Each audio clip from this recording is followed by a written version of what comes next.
ಆಟದ ಮೈದಾನ ಇದ್ರೂ ಉಪಯೋಗಕ್ಕೆ ಬರ್ತಾ ಇಲ್ಲ.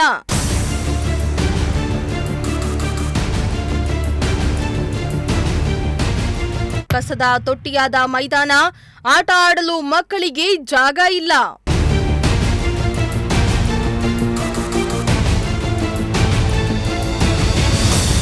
ತುಮಕೂರು ತಾಲೂಕಿನ ಪಾಲಸಂದ್ರ ಗ್ರಾಮ ಪಂಚಾಯಿತಿ ವ್ಯಾಪ್ತಿಗೆ ಬರುವ ಕಿತ್ತಗನಹಳ್ಳಿ ಸರ್ಕಾರಿ ಪ್ರಾಥಮಿಕ ಪಾಠಶಾಲೆ ಅವ್ಯವಸ್ಥೆಯಿಂದ ಕೂಡಿದೆ.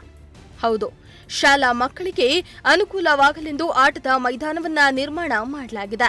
ಆದರೆ ಆ ಜಾಗ ಆಟಕ್ಕೆ ಬಳಕೆ ಆಗ್ತಾ ಇಲ್ಲ. ಬದಲಾಗಿ ಕಸದ ತಿಪ್ಪೆಯಾಗಿ ಟ್ರ್ಯಾಕ್ಟರ್ ನಿಲ್ಲಿಸುವ ತಾಣವಾಗಿ ಬದಲಾಗಿದೆ. ಸರ್ಕಾರಿ ಶಾಲಾ ಮಕ್ಕಳು ಕ್ರೀಡಾ ಚಟುವಟಿಕೆಯಲ್ಲಿ ಸಕ್ರಿಯವಾಗಿ ಜಿಲ್ಲಾ ಮಟ್ಟದಲ್ಲಿ, ರಾಜ್ಯ ಮಟ್ಟದಲ್ಲಿ ಕ್ರೀಡೆಯಲ್ಲಿ ಸಾಧನೆ ಮಾಡಲೆಂದು ಆಟದ ಮೈದಾನವನ್ನ ನಿರ್ಮಾಣ ಮಾಡಲಾಗಿದೆ. ಕಿತ್ತಗನಹಳ್ಳಿ ಶಾಲೆಗೆ ಸೇರಿದ ಖೋಖೋ ಆಟದ ಮೈದಾನದಲ್ಲಿ ಗಿಡ ಗೆಂಟೆಗಳು ಬೆಳೆದು ನಿಂತಿದ್ದು ಕಸದ ತೊಟ್ಟಿಯಾಗಿ ಪರಿಣಮಿಸಿದೆ. ಇದರಿಂದ ಮಕ್ಕಳಿಗೆ ಆಟವಾಡಲು ಸಮಸ್ಯೆ ಆಗ್ತಾ ಇದೆ. ಅಲ್ಲದೆ ಆಟದ ಮೈದಾನ ಅನೈತಿಕ ಚಟುವಟಿಕೆಗಳ ತಾಣವಾಗಿ ಮಾರ್ಪಾಟಾಗಿದೆ. ವೀಕ್ಷಕರೇ, ಸರ್ಕಾರಿ ಹಿರಿಯ ಪ್ರಾಥಮಿಕ ಶಾಲೆ ಕಿತ್ತಗನಹಳ್ಳಿಯಲ್ಲಿ ಖೋಖೋ ಮೈದಾನವನ್ನು ನಿರ್ಮಿಸಿದ್ದಾರೆ. ಆದರೆ ಇದು ಯಾವುದೇ ರೀತಿಯಲ್ಲಿ ಯುಟಿಲೈಸ್ ಆಗ್ತಾ ಇಲ್ಲ, ಸದ್ಬಳಕೆಗೆ ಯೋಗ್ಯವಾಗಿಲ್ಲ ಅಂತ ಹೇಳ್ಬಿಟ್ಟು ನೀವು ನೋಡ್ತಾ ಇರ್ಬೋದು. ಎಲ್ಲಂದ್ರೆ ಅಲ್ಲಿ ಕಸವನ್ನು ಎಸೆದಿರುವಂಥದ್ದು. ಇದು ಅಂಕಣ ಅಂತ ಹೇಳ್ಬಿಟ್ಟು ಮಹಾತ್ಮ ಗಾಂಧಿ ರಾಷ್ಟ್ರೀಯ ಗ್ರಾಮೀಣ ಉದ್ಯೋಗ ಖಾತ್ರಿ ಯೋಜನೆ 2015-16ರಲ್ಲಿ ಕಾಮಗಾರಿಯ ಹೆಸರು ತುಮಕೂರು ತಾಲೂಕು ಪಾಲಸಂದ್ರ ಗ್ರಾಮ ಪಂಚಾಯಿತಿ ಕಿತ್ತಗನಹಳ್ಳಿ ಗ್ರಾಮದ HPH ಶಾಲೆಯಲ್ಲಿ ಖೋಖೋ ಅಂಕಣ ನಿರ್ಮಾಣ ಕಾಮಗಾರಿ ಅಂತ ಮಾಡಿರ್ತಾರೆ. ಆದರೆ ಇದು ಯಾವುದೇ ರೀತಿಯಲ್ಲಿ ಸದ್ಬಳಕೆ ಆಗ್ತಾ ಇಲ್ಲ. ಇಲ್ಲಿ ಏನು ಖೋಖೋ ಅಂಕಣ ಇತ್ತು, ಖೋಖೋ ಅಂಕಣದಲ್ಲಿ ವಿದ್ಯಾರ್ಥಿಗಳು ಆಟೋಟ ಕಾರ್ಯಕ್ರಮವನ್ನು ಮಾಡಬೇಕಾಗಿತ್ತು. ಅವರೇನಿಲ್ಲಿ ಆಟ ಆಡಬೇಕಾಗಿತ್ತು, ಅವರೇನು ಒಂದು ದೈಹಿಕ ವ್ಯಾಯಾಮಗಳಿಗೆ, ಇದು ಏನು ಕಸರತ್ತುಗಳಿಗೆ ಬಳಸ್ಕೊಳ್ಬೇಕಾಗಿತ್ತು, ಆಟದ ಮನೋರಂಜನೆ ಕೆಲಸಕ್ಕೆ ಬಳಸ್ಕೋಬೇಕಾಗಿತ್ತು. ಆದರೆ ನೀವೇ ನೋಡಿ ದೃಶ್ಯಗಳಲ್ಲಿ ಯಾವ ರೀತಿ ಇದೆ ಈ ಖೋಖೋ ಅಂಕಣ ಅಂತ ಹೇಳ್ಬಿಟ್ಟು.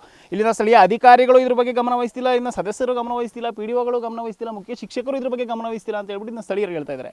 ಯಾಕೆಂದರೆ ಅಷ್ಟು ವೆಚ್ಚದಲ್ಲಿ ನಿರ್ಮಾಣ ಮಾಡಿರುವಂತಹ ಖೋಖೋ ಎಷ್ಟೋ ಶಾಲೆಗಳಿಗೆ ಆಟದ ಮೈದಾನವೇ ಇರಲ್ಲ. ಆದರೆ ಇಲ್ಲಿ ಆಟದ ಮೈದಾನವನ್ನು ಮಾಡಿಕೊಟ್ರೂ ಸಹ ಇವರು ಸರಿಯಾದ ರೀತಿಯಲ್ಲಿ ಸದ್ಬಳಕೆ ಮಾಡಿಕೊಳ್ತಾ ಇಲ್ಲ. ಎಲ್ಲಂದ್ರಲ್ಲಿ ಮದ್ಯದ ಬಾಟಲ್ಗಳು ಎಸ್ತಿರುವಂಥದ್ದು, ಬೀಡಿ ಸಿಗರೇಟ್ ತುಂಡುಗಳು ಎಸ್ತಿರುವಂಥದ್ದು, ಇದೇ ರೀತಿಯಾಗಿದೆ. ನೀವು ದೃಶ್ಯಗಳಲ್ಲಿ ನೋಡಿ, ಎಲ್ಲ ಕಡೆ ಗಿಡ ಬೆಳ್ಕೊಂಡು, ಗೆಂಟೆ ಬೆಳ್ಕೊಂಡು, ಇಲ್ಲಿ ಖೋಖೋ ಮೈದಾನ ಆ ಕಡೆ ಒಂದು ಫೋಲ್, ಈ ಕಡೆ ಒಂದು ಫೋಲ್ ಇದೆ.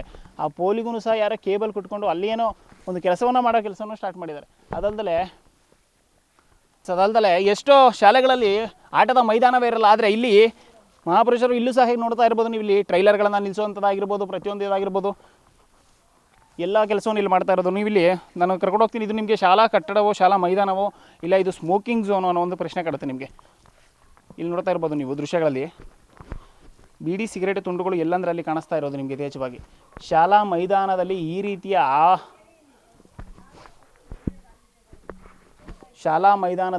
ಈ ರೀತಿಯ ವಾತಾವರಣವನ್ನು ಸೃಷ್ಟಿ ಮಾಡ್ಕೊಂಡಿರೋದು, ಈ ಊರಿನ ಯುವಕರೇ ಈ ರೀತಿಯ ವಾತಾವರಣವನ್ನು ಸೃಷ್ಟಿ ಮಾಡ್ಕೊಂಡಿರೋದು. ಎಲ್ಲಂದ್ರಲ್ಲಿ ಗಿಡ ಬೆಳ್ಕೊಂಡಿರೋದು. ನಾವು ಕೇಳೋದು ಇಷ್ಟೇ, ನಿಮ್ಮಲ್ಲಿ ಶಾಲಾ ಮುಖ್ಯ ಶಿಕ್ಷಕರಲ್ಲಿ, STMC ಸದಸ್ಯರುಗಳಲ್ಲಿ ಎಷ್ಟೋ ಶಾಲೆಗಳಿಗೆ ಆಟದ ಮೈದಾನವೇ ಇರಲ್ಲ. ನಿಮ್ಮ ಶಾಲೆಗೆ ಸಿಕ್ಕಿರೋದು ನಿಮ್ಮ ಪುಣ್ಯ ಅಂತಲೇ ಹೇಳ್ಬೋದು. ಇದು ಯುವಕರಿಗೆ, ಇಲ್ಲಿನ ಮಕ್ಕಳಿಗೆ ಸದ್ಬಳಕೆ ಆಗುವಂತೆ ಇಲ್ಲಿ ಬಳಕೆಯನ್ನು ಮಾಡಿಕೊಳ್ಳಿ. ಯಾವುದೇ ರೀತಿ ಈ ರೀತಿ ಸುಮ್ಮನೆ ವ್ಯರ್ಥ ಆಗೋ ರೀತಿ ಮಾಡ್ಕೊಳ್ಬೇಡಿ. ಇನ್ನು ಯಾವುದೇ ಶಾಲೆಯ ಸುಮಾರು 100 ಮೀಟರ್ ಸುತ್ತಮುತ್ತ ತಂಬಾಕು ಹಾಗೂ ಮಾದಕ ವಸ್ತುಗಳನ್ನ ಮಾರಾಟ ಮಾಡಬಾರದೆಂದು ಆದೇಶ ಇದ್ರೂ ಕೂಡ ಕಿತ್ತಗನಹಳ್ಳಿ ಶಾಲೆಗೆ ಅನ್ವಯಿಸ್ತಾ ಇಲ್ಲ ಅಂತ ಕಾಣಿಸುತ್ತೆ. ಹೌದು, ಈ ಶಾಲೆಯ ಹತ್ತಿರದ ಅಂಗಡಿಯಲ್ಲಿಯೇ ತಂಬಾಕು ಹಾಗೂ ಮಾದಕ ವಸ್ತುಗಳನ್ನ ಮಾರಾಟ ಮಾಡಲಾಗ್ತಾ ಇದ್ದು, ಜನರು ಮಾದಕ ವಸ್ತುಗಳನ್ನ ಖರೀದಿ ಮಾಡಿ ಹಳೆಯ ಶಾಲಾ ಕಟ್ಟಡ ಹಿಂಭಾಗದಲ್ಲಿ ಸೇವನೆ ಮಾಡ್ತಿದ್ದಾರೆ. ಸೊ ಎಲ್ಲ ಸರ್ಕಾರಿ ಶಾಲೆಗಳ ಆವರಣದಿಂದ 100 ಮೀಟರ್ ಅಂತರದಲ್ಲಿ ತಂಬಾಕು ವಸ್ತುಗಳನ್ನು ಮಾರಬೇಕು, ಅದಕ್ಕಿಂತ ಒಳಗಡೆ ಮಾರೋಂಗಿಲ್ಲ ಅಂತ ಹೇಳ್ಬಿಟ್ಟು ಸರ್ಕಾರಿ ಒಂದು ಕಾನೂನನ್ನೇ ತೆಗೆದುಕೊಂಡು ಬಂದಿದೆ. ಆದರೆ ಕಿತ್ತಗನಹಳ್ಳಿ ಶಾಲಾ ಕಟ್ಟಡ ನೋಡ್ತಾ ಇರ್ಬೋದು ನೀವು, ದೃಶ್ಯಗಳಲ್ಲಿ ಗಮನಿಸ್ತಾ ಇದ್ದರೆ ಇಲ್ಲೇ ಇದೆ. ಇಲ್ಲಿರುವಂತಹ ಒಂದು ರೂಮ್ ಯುಟಿಲೈಸ್ ಆಗ್ತಾ ಇದೆ, ಬಳಕೆ ಆಗ್ತಾ ಇದೆ. ಆ ಕಡೆ ಲಾಸ್ಟ್ ರೂಮ್ ಏನಿದೆ ಅದನ್ನು ಬಳಕೆ ಕೂಡ ಮಾಡ್ಕೊಳ್ತಾ ಇದ್ದಾರೆ. ಆ ಕಡೆ ಇರೋದು ಮಿಕ್ಕಿದ ಕೊಠಡಿಗಳು. ಸೊ ನಾನೀಗ ನಿಮಗೆ ತೋರಿಸ್ತಾ ಹೋಗ್ತೀನಿ. 50 ಮೀಟರ್ 60 ಮೀಟರ್ ದೂರದಲ್ಲಿಯೇ ಇಲ್ಲಿ ತಂಬಾಕು ಉತ್ಪನ್ನಗಳನ್ನು ಮಾರಲಾಗ್ತಾ ಇದೆ. ಸೊ ಇವರಿಗೆ ಮಾರೋದಕ್ಕೆ ಇಲ್ಲಿ ಪರ್ಮಿಷನ್ ಇಲ್ಲ. ಆದರೆ ಸರ್ಕಾರದಿಂದ ಯಾವುದೇ ರೀತಿಯ ಆದೇಶ ಇಲ್ಲ. ಆದೇಶನೇ ಕೊಟ್ಟಿದೆ, ಮಾರೋ ಆಗಿಲ್ಲ. 100 ಮೀಟರ್ ದೂರದಲ್ಲಿ ನೀವು ಮಾರ್ತಾ ಇದ್ದರೆ ಓಕೆ, 100 ಮೀಟ್ರ್ ದೂರದಲ್ಲಿ ಬಿಟ್ಟು ನೀವು ಮಾರ್ತಾ ಇದ್ರೆ ಓಕೆ, 100 ಮೀಟ್ರ್ ಒಳಗಡೆ ನೀವೆಲ್ಲೂ ಮಾರೋ ಆಗಿಲ್ಲ ಅಂತ ಹೇಳ್ಬಿಟ್ಟು ನೀವು ಇಲ್ಲಿ ನೋಡ್ತಾ ಇರ್ಬೋದು.